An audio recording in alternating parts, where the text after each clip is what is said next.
सुप्रभातम.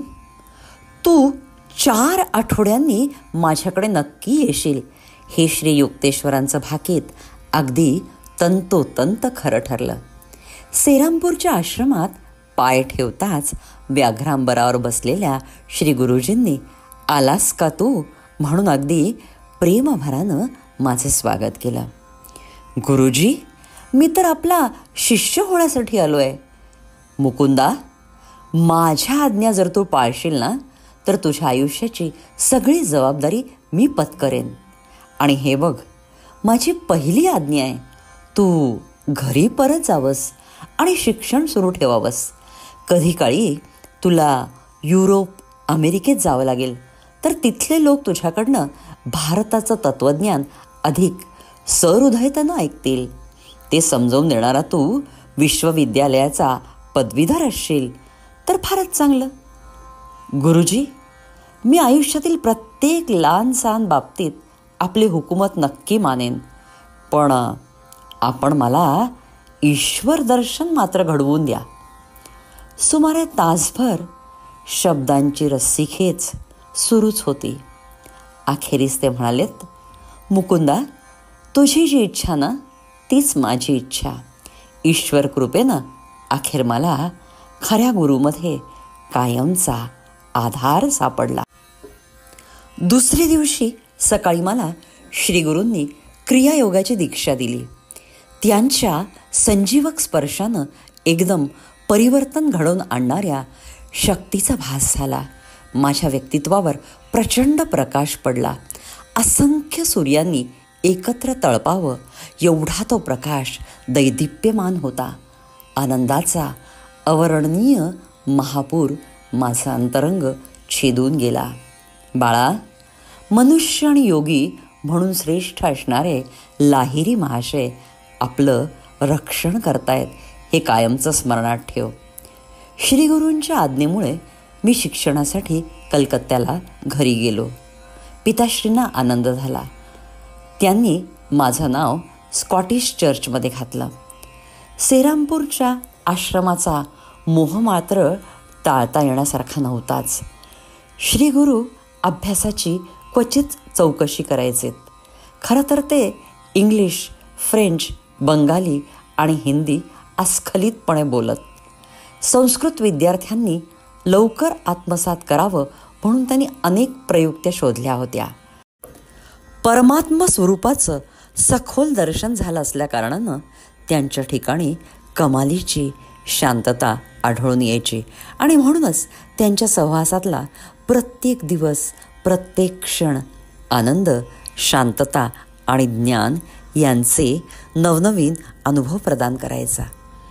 अहिंसा प्रतिष्ठाया तत्सन्निधौ वैरत्यागः चा प्रत्यय मला श्रीगुरूंच्या ठिकाणी अनेकदा अनुभवास आला.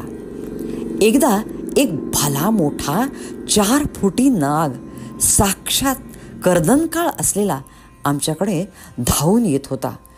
त्याचा फणा रागाने चांगलाच विस्फारलेला होता. एखाद्या लहान मुलाकडे बघून चुक करावं तसं त्यांनी केलं आणि नंतर तालबद्ध पद्धतीने त्यांनी हातांच्या टाळ्या वाजवल्यात.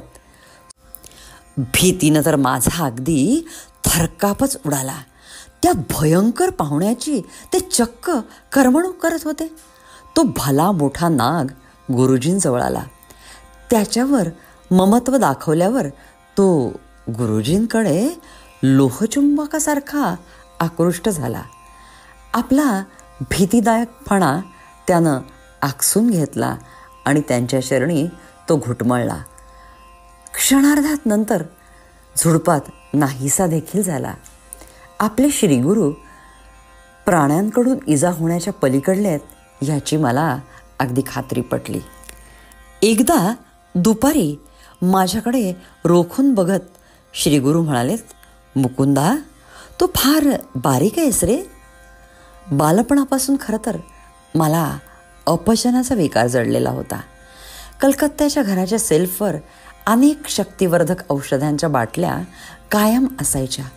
या दुबळ्या शरीरानं खरं तर आपल्याला जगायचीच लायकी नाही असं अनेक वेळी माझ्या मनात यायचं.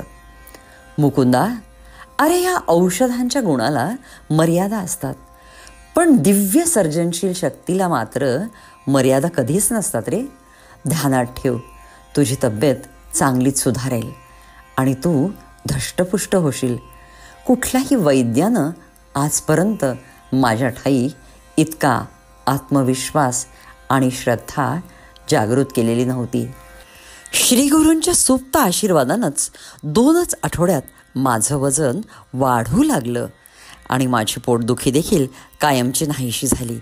त्यांच्याच दिव्य आशीर्वादानंच पुष्कळांचा मधुमेह, अपस्मार, क्षय आणि अर्धांगवायू ह्यासारखे रोग बरे झाल्याचं बघण्याचं सद्भाग्य मला लाभलं. श्री गुरुदेव धर्मग्रंथांवर अप्रतिम भाष्य करत माझ्या शरीराची सूक्ष्मातिसूक्ष्म हालचाल त्यांना अस्वस्थ करीत आणि प्रवचन बंद करण्यास तेवढंच कारण त्यांना पुरत असे. एकदा ते म्हणालेत, मुकुंदा, माझ्या बोलण्याकडे तुझं लक्ष नाही या. गुरुजी, मी तर अगदी पापण्यांची सुद्धा हालचाल केलेली नाही या, आणि आपण उच्चारलेला प्रत्येक शब्द मी पुन्हा उच्चारून दाखवू शकतो. तुझं माझ्याकडे लक्ष नव्हतं हे बाकी खरं, पण तुझ्या मनाच्या पार्श्वभूमीवर तुझे 3 इमले बांधले आहेस ना. एक सपाट मैदानावर हिरव्यागार वनराजीमध्ये, दुसरं गिरीशिखरावर आणि तिसरं सागरतीरी. बापरे, म्हणजे मनातल्या मनात येणारे सूक्ष्मातिसूक्ष्म विचार देखील गुरूंना कळतात. मी चांगलाच चरकलो.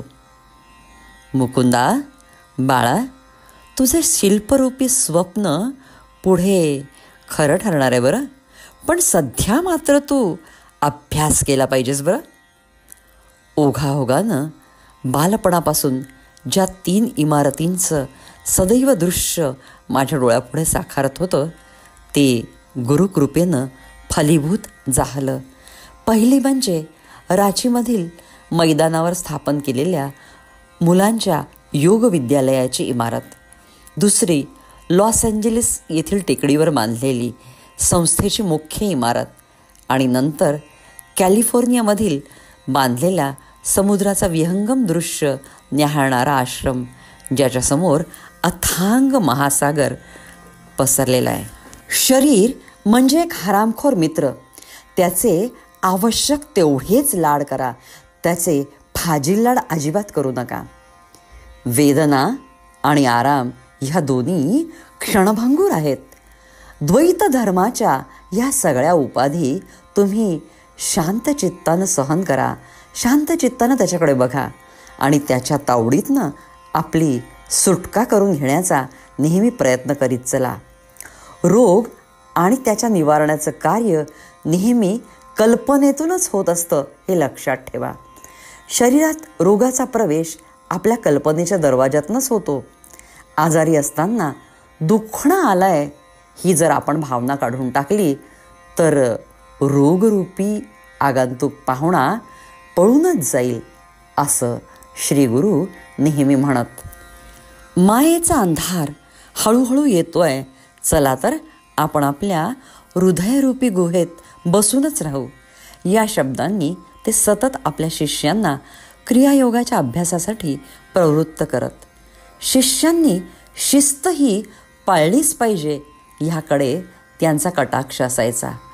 माझ्याकडे येणाऱ्या शिष्यांना मी अगदी कडक शुद्धीकरणाच्या शिस्तीत धरण्याचा शिरस्ता ठेवतोय, पण मुकुंदा, तू मात्र आपल्या शिष्यांशी क्षमाशील वृत्ती ठेवूनच वागशील बरं. तुला तर परदेशात जावं लागणार आहे रे. तेथे अहंकारावर जर तू असे कडक ताशेरे मारलेस ना तर ते कुणालाच रुचणार नाही बघ. उपदेशकाला जर पाश्चिमात्य जगात भारताच्या संदेशाचा प्रचार करायचा असेल तर दुसऱ्यांचा दृष्टिकोन समजवून घेण्याचं धैर्य, चिकाटी आणि असीम सहनशक्ती गरजेची आहे बरं. अमेरिकेच्या वास्तव्यात श्रीगुरूंच्या ह्या शब्दांची मला नेहमीच आठवण होत असे. भारतात आणि विदेशात आध्यात्मिक क्रांती घडवून आणणाऱ्या परमहंस योगानंदांना आणि त्यांच्या दिव्य गुरु परंपरेला माझे कोटी कोटी प्रणाम.